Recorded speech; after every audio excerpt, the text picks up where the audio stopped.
অভিযান ছিল, দুটো ব্যারিকেড টপকেও গিয়েছিলেন, তারপরে বাধা পেলেন।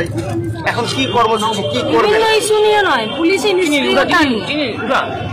গোটা রাজ্যের মতন মালদা জেলাতেও একাধিক পাচার, ড্রাগস, খুন, রাহাজানি, এখানে কোনো কিছু বাদ নেই।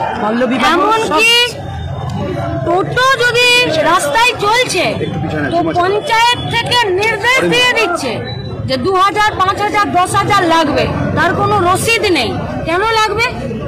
টোটোতে একটা লোক চাপলে 10 টাকা লাগে, আর সে সারাদিন মাথার ঘাম পায়ে ফেলে কোন রকমে নিজের জীবনটা কাটায়। তো তার জন্য কেন তৃণমূলের নেতাদেরকে 2000, 5000 দিতে হবে?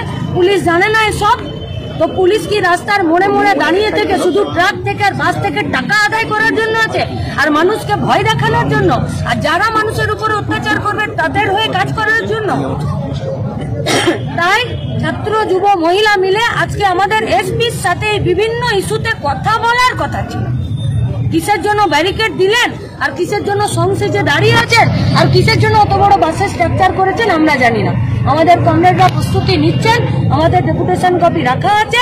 যদি ওদের সত্যিকারের দক্ষতা, যোগ্যতা এবং সাহস থাকে আমাদের সাথে কথা বলবে, নইলে এই কথা গোটা মালদা জেলা এর পরে আবার বলবে। আজকে কতক্ষণ বসে থাকবেন, যতক্ষণ ডেপুটেশন নেবে না ততক্ষণ?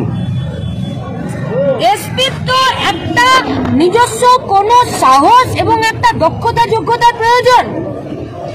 এমনি এমনি তো 3টে অর্গানাইজেশন বেরিয়ে যায়নি রাস্তায়, নিশ্চিত তার কিছু কথা আছে।